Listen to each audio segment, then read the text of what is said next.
গতিতে আমাদের অবস্থান সেটা আমরা বুঝতে পারি না অনেক সময়, আবার অনেক সময় বুঝতে পারি যে আমাদের গতিবেগ কত। যেমন ধরেন, আমি এখন আসছি একটা বাসে, তার একটা নির্দিষ্ট গতি আছে, কিন্তু এই বাসটাকে ওভারটেক করে যায় একটা সিএনজি, একটা প্রাইভেট কার অথবা অনুরূপ তার মতো আর একটা বাস, আবার তার থেকে বড় বাস। কিন্তু মূল বিষয় হচ্ছে প্রত্যেকটা জিনিসের গতির একটা মাপকাঠি আছে। সে চাইলেও সেই গতির ঊর্ধ্বে যেতে পারবে না।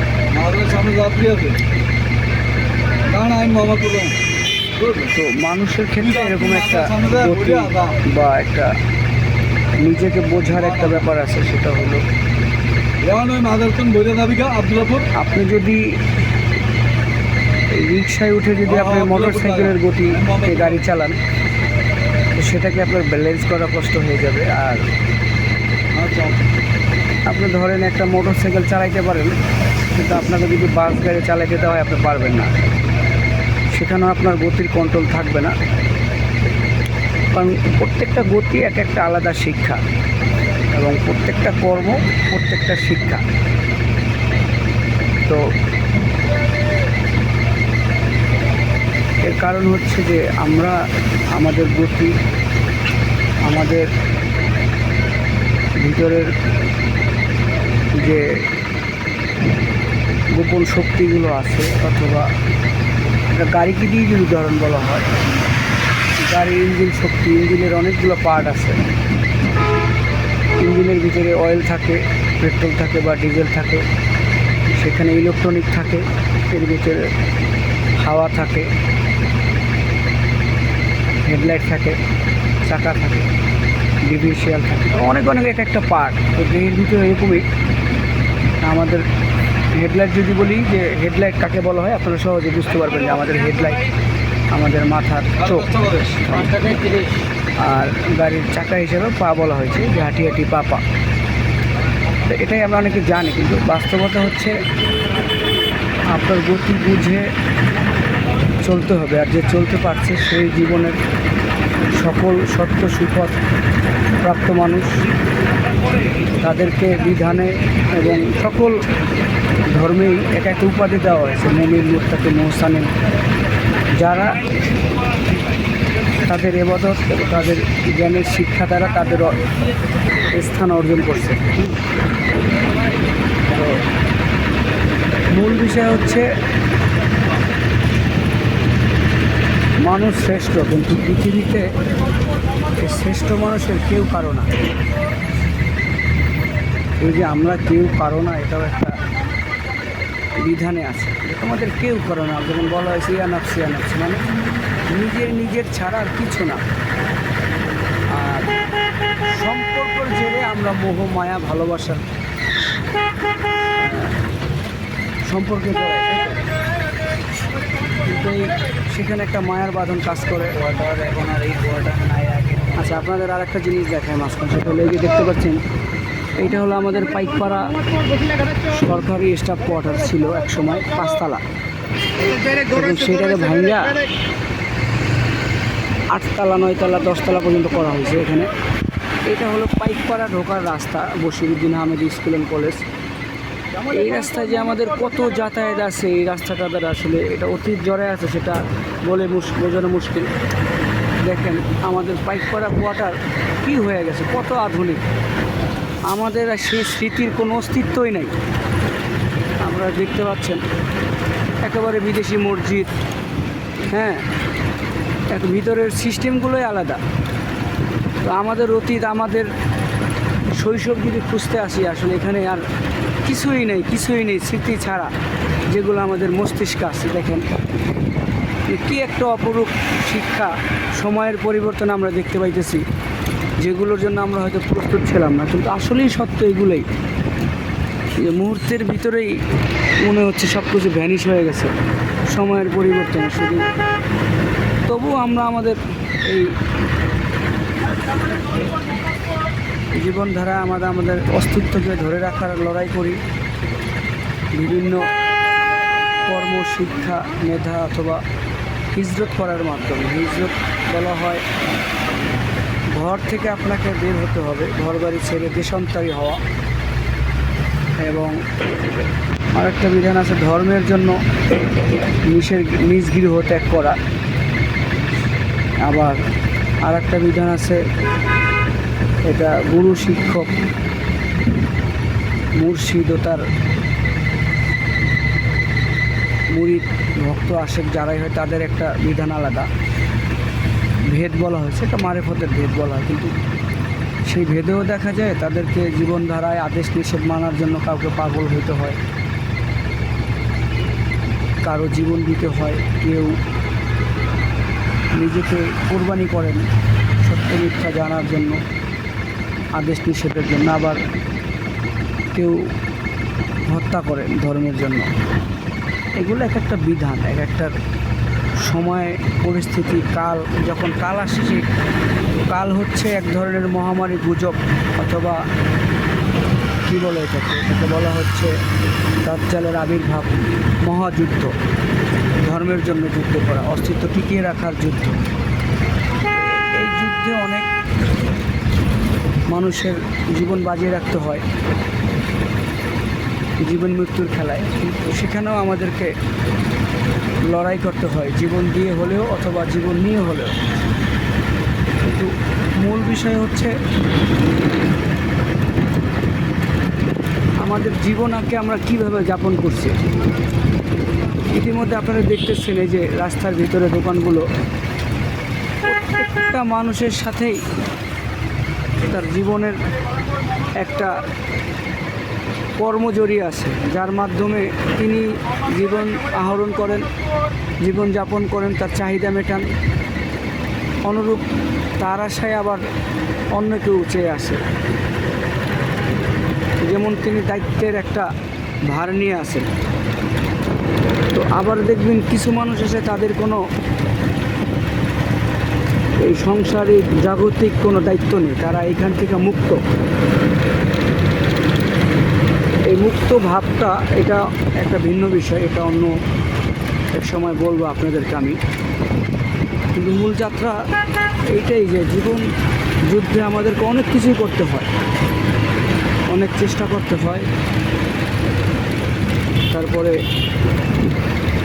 অনেক পরিশ্রম করতে হয়, অনেক ভোরে উঠতে হয়, খুব ভোরে উঠতে হয়, আবার সন্ধ্যায় ঘুমাতে হয়, ধর্ম মানতে হয়, মানুষের চাহিদাগুলো পূর্ণ করতে হয়। তো মূল বিষয় হচ্ছে জীবনযাত্রা আমরা সকল কিছুর পরে একটা চিন্তা করি যে আসলে কীভাবে আমরা মুক্ত হতে পারি, তাই তো? হ্যাঁ, তো দর্শক, আমাদের মাঝে একজন অতিথি আছে, আপনাদেরকে আমরা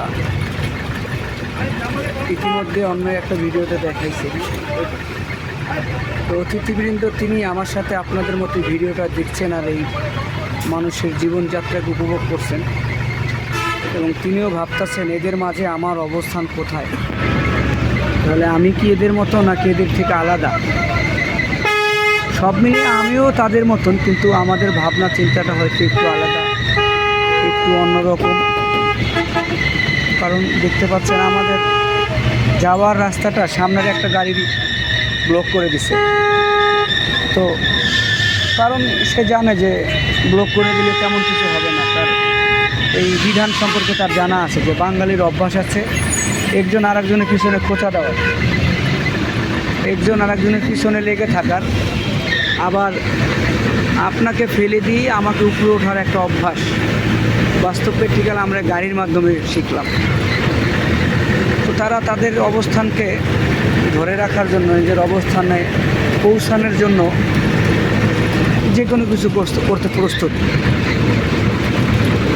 কিন্তু এই যে কোনো কিছুর ভিতরেও আবার এক শ্রেণীর মানুষ আছে, তারা মানুষের ক্ষতি হোক, কোনো আদমের ক্ষতি হোক বা তারা বুঝে না। আমি যদি কর্মফলে জীবন দশায় ভুল করি, আমি ফেরে পড়ে গেছি। এবং মানে মুক্ত মানুষ যারা, তারা কখনো এমন কোনো কাজ করবে না যার কারণে তার ফেরে পড়তে হয়, আবার পুনর্জন্মে আবার একটা হিসাব নিকাশের ফেরে পড়তে হয়। এটা যারা সত্যের সন্ধান করে বা মুক্ত ভাবের মানুষ, মুক্তভাবে থাকতে চায়, তারা আসলে বরাবরই এরকম চিন্তা করে। তারা সব কিছুই সহজ সাধারণ দৃষ্টিতে দেখে এবং তারা আসলে পাওয়া না পাওয়া নিয়ে কিছুই ভাবে না। তারা শুধু ভাবে যে কীভাবে আমার আমিকে চিনতে পারা যায়, কিভাবে আমার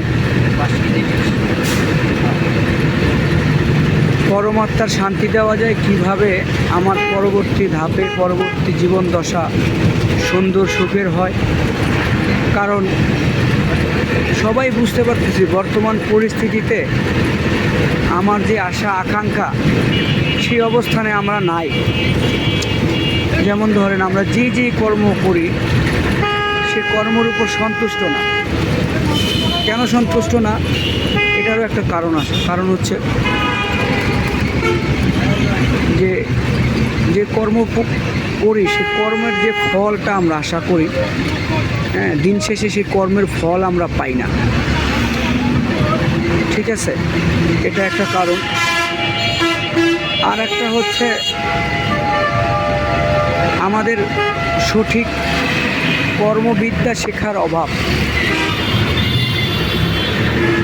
সেটা কেমন, সেটার একটা উদাহরণ আমি এই বাস গাড়িগুলোকে দিয়ে দিই, ড্রাইভারদের দিয়ে দিই। তারা জানে যে আসলে গাড়ি চালাইতে হলে কীভাবে গাড়ি পার্কিং করতে হয়, কীভাবে সাইড করতে হয়, তারা জানে, বোঝে, কিন্তু মানে না। এটা হচ্ছে একটা শিক্ষা। আর আরেকটা শিক্ষা হচ্ছে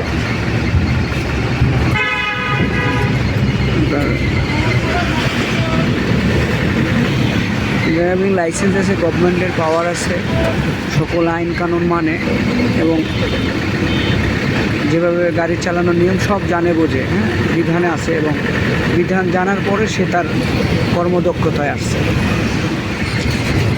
তো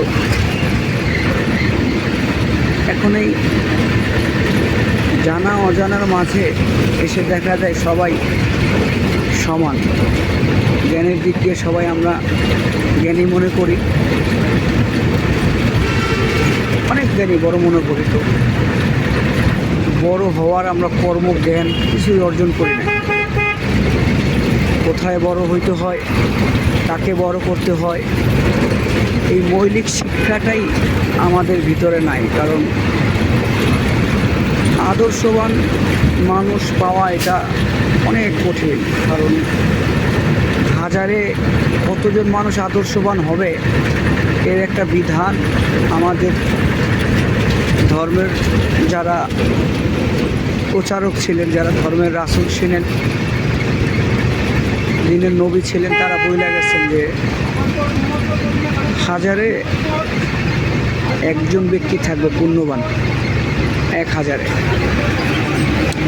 আবার এমনও জায়গা আছে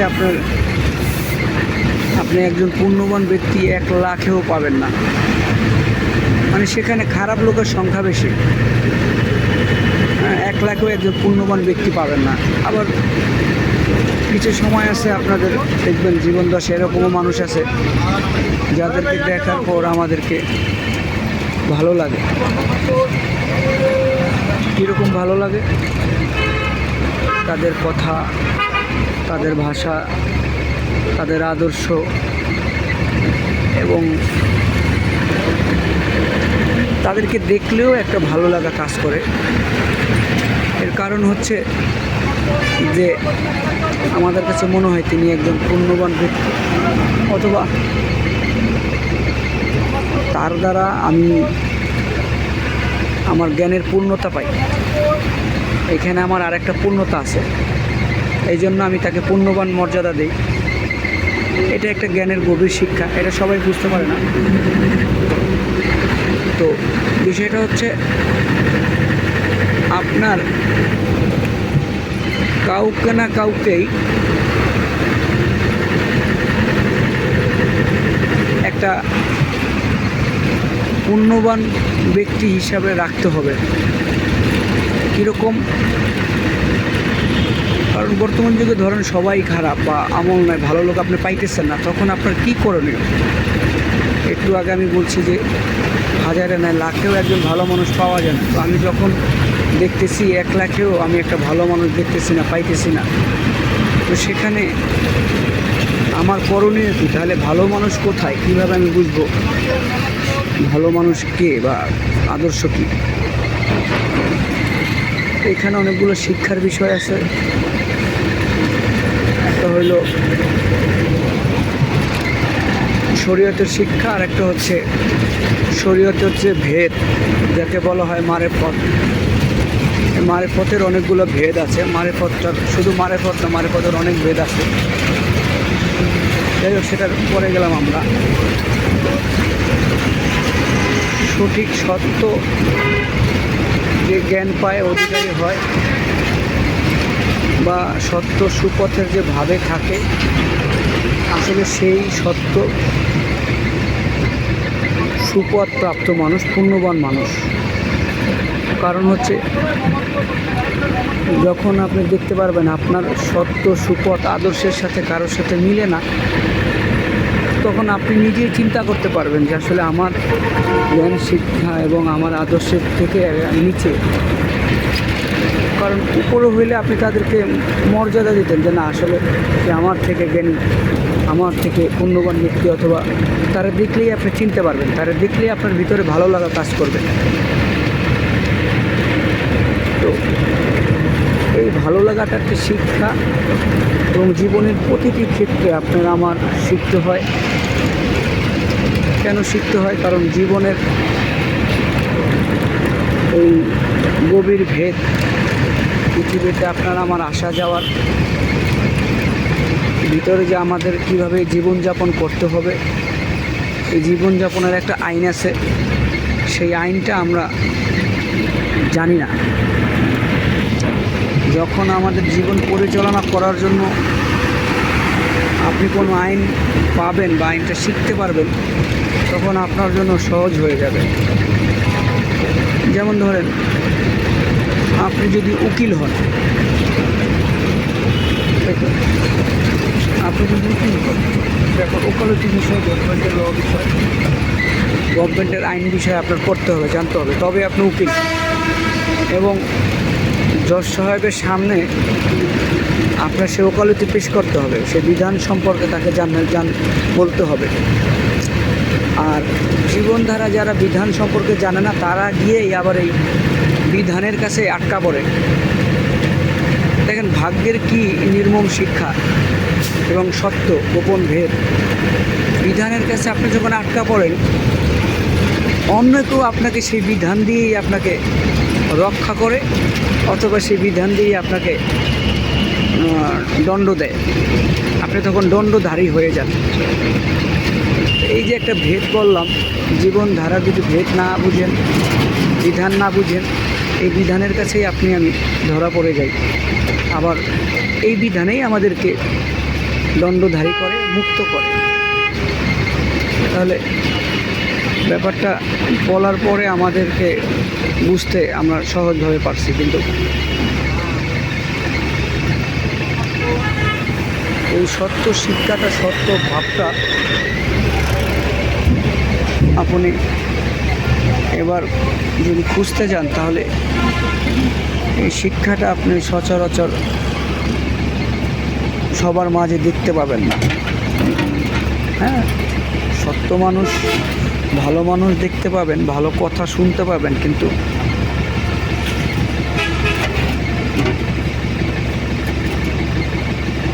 তার একটা বলা হয়েছে যে মানুষদের ভিতরেও অনেক কোয়ালিটি আছে। হ্যাঁ, কোয়ালিটি যেমন কর্মের উপরে আর হচ্ছে ধর্মের উপরে। আপনি যে কর্ম করবেন সেই কর্মের একটা লেভেল আছে। আপনি যদি একটু আগে যেটা বলা, মুখী রইলে আপনি জজে কোর্টে যাবেন, ওকালতি করবেন, কিন্তু আপনি গাড়ি চালাতে পারবেন না। আবার আপনার যদি ড্রাইভিং লাইসেন্স থাকে আপনি গাড়ি চালাতে পারবেন। আবার ধরেন আপনি যদি শিক্ষক হন তাহলে মাস্টারি করবেন, আপনি একজন শিক্ষক। মানে প্রত্যেকটা কর্মের উপরে আমাদের একটা উপাধি পড়ে, নাম পড়ে। আর মূল কথা হচ্ছে প্রত্যেকটা কর্মের আগে সেই কর্ম সম্পর্কে আমাদেরকে শিক্ষা অর্জন করতে হয়, সেটা ধর্ম বলেন আর কর্ম বলেন। তো সর্বপ্রথম আমরা দোনোটাই জানি, ধর্ম এবং কর্ম দোনোটাকেই জীবনধারায় শিখতে হয়, জানতে হয়। এই হিসাব যদি কেউ ভুল করে, এজন্যই তো বলা হয়েছে যে দণ্ডধারী হয়। তো যারা এই বিধানের ধার ধারে না, দেখেন মানুষের জীবনধারায় একটু আগে আমরা একটা বিধানের কথা বলছি, যে আপনি যদি বিধান সম্পর্কে না জানেন, না বুঝেন, আপনি বিধানের কাছে দণ্ডনীয় হবেন অথবা মুক্ত পাবেন। কিন্তু আবার এক শ্রেণীর মানুষ আছে, তারা এই বিধানের কোনো তোয়াক্কা করে না। কীরকম? তারা কোনো জজ, কোনো উকিল, কোনো ডাক্তার, কিসের খানা, কিসের ঘুম, মানে তারা কখনোই কোনো কিছুর আশা করে না। এটা হচ্ছে বড় কথা। কারণ আপনি যদি কোনো কিছুর আশা করেন, আশা করতে হলে একটা বিধান মানতে হয়, আইনে চলে যেতে হয়, তবে আপনার আশাটা পূর্ণ হয়। আর একটা জিনিস হচ্ছে যে মানুষের জীবন দশায় এমন কিছু ব্যক্তি আছে, মানুষ আছে যারা খুবই কম। এই মানুষগুলোই হচ্ছে আপনার কি বলে, পুণ্যবান ব্যক্তি, যাদেরকে দেখলে আপনার পূর্ণতা পায়, যাদের চরণের আশা করি আমরা, এবং যারা বিধানের তোয়াক্কা করে না, কিন্তু তারা বিধানের সকল ভেদ জানে। হ্যাঁ, বিধানের সকল ভেদ তারা জানে। এখন কথা হচ্ছে এই যে তারা বিধানের তোয়াক্কা কেন করে না, এইটা আপনার আমার সাধারণ মানুষের জন্য না। ধরেন সে একটা কাজ করছে, আপনার দৃষ্টিতে মনে হচ্ছে যে খারাপ। এখন খারাপ হোক ভালো হোক, এটা একটা বিধান আছে, কিন্তু এই খারাপ ভালো বিধানের আপনি বিধানকে, মানে আপনি বিধান ক্যারি করেন, আপনি বিধায়ক না। বিধায়ককে, বিধায়ক হচ্ছে জজ সাহেব, বিধায়ক হচ্ছে একজন মাস্টার, শিক্ষক, যে বিষয়ে জ্ঞান অর্জন করে। তো তাদের যারা আইন সম্পর্কে বুঝে, এদের হিসাব আলাদা। তো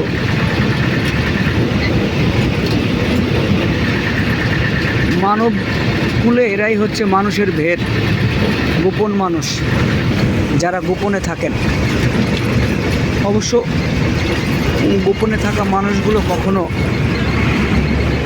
আপনার এই যে বললাম না কেন আইনের তোয়াক্কা করে না, কারণ তারা এমন কোনো কাজ, এমন কিছু করে না যার ফলে তাদের উপরে আইনের বিধান আপনি চালাবেন। কারণ তারা আসলে আপনাকে আইন শেখাবে, কিন্তু তার আইনের বাইরে না। তো এখানে অনেকগুলো বিষয়ের বোঝার ব্যাপার আছে। মূল কথা হচ্ছে জীবনের এই ভাবধারায় সকলেই মুক্ত, সকলেই স্বাধীন। আর সকলের ভিতরেই এই স্বাধীন ভাব আছে। তো আমাদের এই চলার ক্ষেত্রে, জীবনযাত্রার ক্ষেত্রে অনেকেই আমরা স্বাধীনভাবে, মুক্তভাবে চলতে পারি না। তো দর্শক, আমরা কিন্তু কথার একেবারে প্রথম শুরুতে চলে আসছি। কথাটা ছিল মুক্তভাবে আমরা কীভাবে চলতে পারি, কীভাবে মুক্ত হতে পারি। কারণ সকল কিছু করার পরেও আমাদের মনে হয় যে আমরা মুক্ত হইতে পারি নাই। তো আমি সেই কথাই আসলাম এবং বলতে চাই আপনাদেরকে সকল কিছু সহজভাবে চিন্তা করতে হবে এবং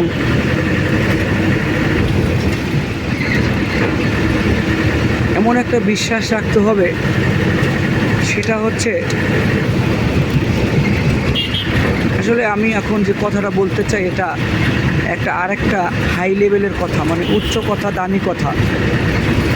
সেটা হচ্ছে যে দামি কথাটা এরকম যে চোখ যা দেখে আসলে সব সময় সেটা সত্য হয় না। আবার আপনার আমার কথা, আপনার আমার বিদ্যা, আপনার আমার শেখা, আপনার আমার ভাষা, সব শেখা সত্য হয় না। সব কর্ম দ্বারা আপনি মুক্ত হতে পারবেন না, তাই তো? সব কর্মের দ্বারা আমরা কি মুক্ত হতে পারবো? আবার সব জ্ঞানের দ্বারাও আপনি আমি মুক্ত হতে পারবো না। আবার সব ইবাদতের দ্বারাও আপনি আমি মুক্ত হতে পারবো না, কারণ মুক্ত হতে আপনার ইবাদতের প্রয়োজন পড়ে। আর ইবাদতের অনেকগুলা পর্ব আছে, ইবাদত অনেক রকমের। এই বিশ্ব ব্রহ্মাণ্ডে যত সৃষ্টি আছে সকল সৃষ্টি তার নিজস্ব ইবাদতে মগ্ন, তাই তো? সে তার যা নিজস্ব ইবাদত করে।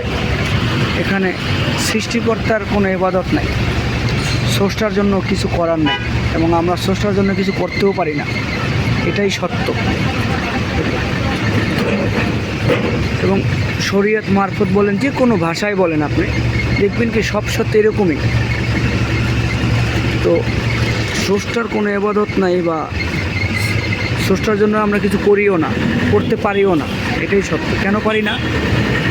এটা আর একটা ভেদ, এটা আর একটা শিক্ষা। এটা যারা এ বিষয়ে, এই জন্য বলছি যে সৃষ্টির প্রত্যেকটা মানুষ এক একটা ধর্ম যার যার মতো করে পালন করে অথবা করে না। তো শ্রেষ্ঠ হচ্ছে তারাই যারা সৃষ্টির এবং স্রষ্টার গোপন ভেদ সম্পর্কে জ্ঞান রাখে।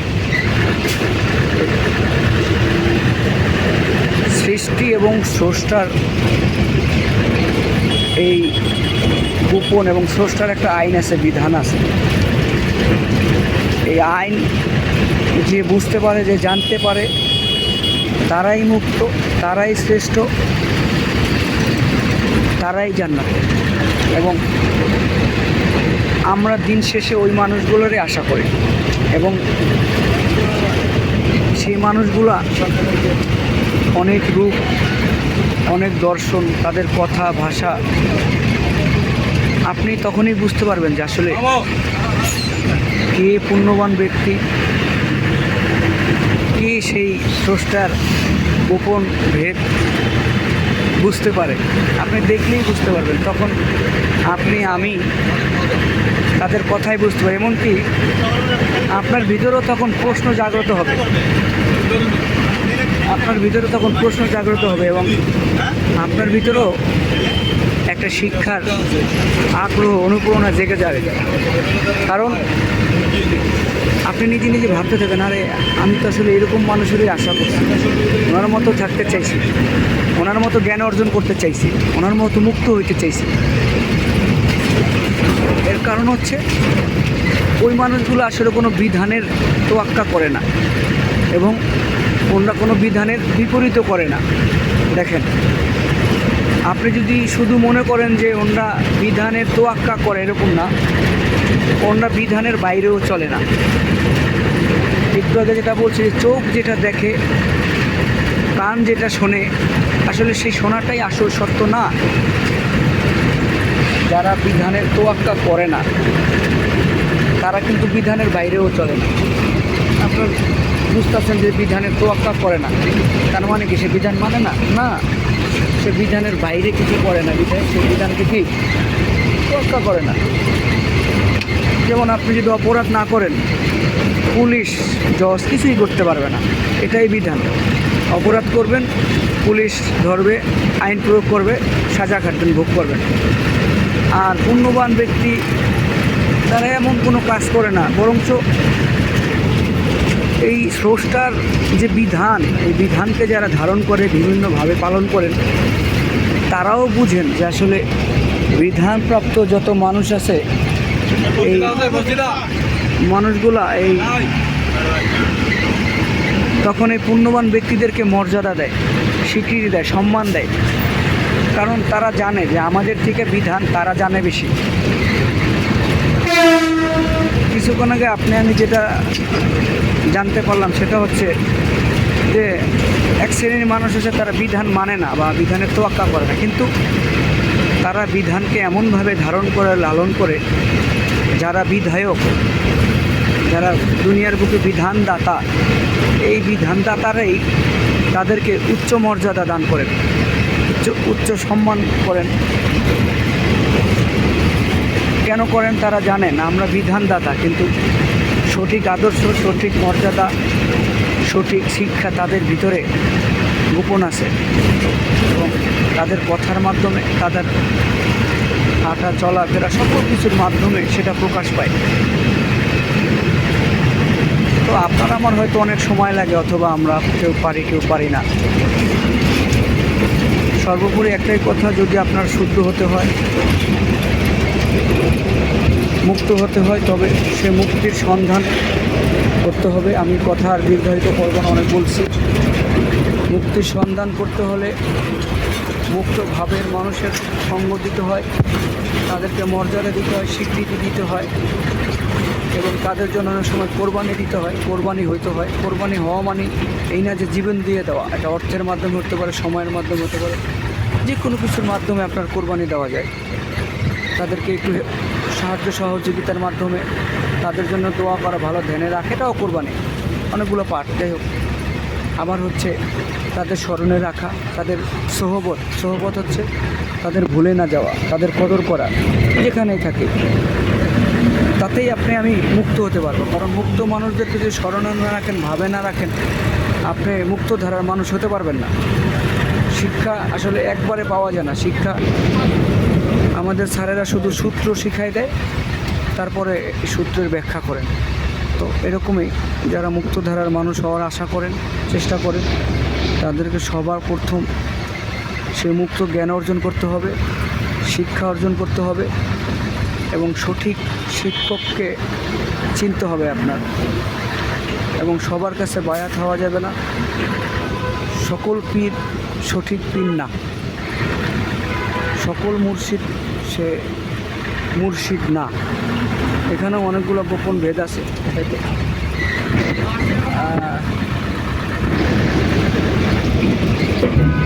সকল শিক্ষা সঠিক না, কারণ বর্তমান যুগে এক পীর আর অন্য পীরকে দেখতে পারে না। এক পীরের আদর্শ অন্য পীরের আদর্শের সাথে মিলে না। এক মুর্শিদ অন্য মুর্শিদের সাথে মিল না। এক মুরিদ অন্য মুরিদকে দেখতে পারি না। একজন আলেম আরেকজন আলেমকে দেখতে পারি না। হ্যাঁ, যেমন একটা ড্রাইভার অন্য একটা ড্রাইভারকে ভালো দৃষ্টিতে দেখি না। এর কারণ হচ্ছে আমাদের সঠিক শিক্ষা। হ্যাঁ, এই যে দেখেন একটা কুকুর রাস্তার মাঝখানে মারা গেছে, পড়ে আছে। তো এটার মূল শিক্ষাটা হচ্ছে মারা যাওয়ার সাথে সাথেই দেশ, জাতি, মানুষের উচিত ছিল এটাকে ইনস্ট্যান্টলি রাস্তা থেকে সরাই ফেলানো। কারণ এটা একটা কষ্টকর বস্তু, এর দ্বারা মানুষের ক্ষতি হতে পারে। তা আমাদের সেই শিক্ষাটা নাই দেখে আমরা এটাকে অ্যাভয়েড করে যাই। তো এরকমই দেখবেন, যারা অ্যাভয়েড করে যায় তারা কখনোই সত্য সঠিক শিক্ষা অর্জন করতে পারে না। হিংসা নিন্দা করে আপনি কিছুই শিখতে পারবেন না। আপনাকে সঠিক শিক্ষা, হিংসা, লোভ, মোহমায়া ত্যাগ করতে হবে, মানুষের প্রতি সহনশীল হতে হবে। তো সকল কথার একটাই কথা, সকলের প্রতি দোয়া, আশীর্বাদ, ভালোবাসা রইল। সকলকে আল্লাহ ভালো রাখুক।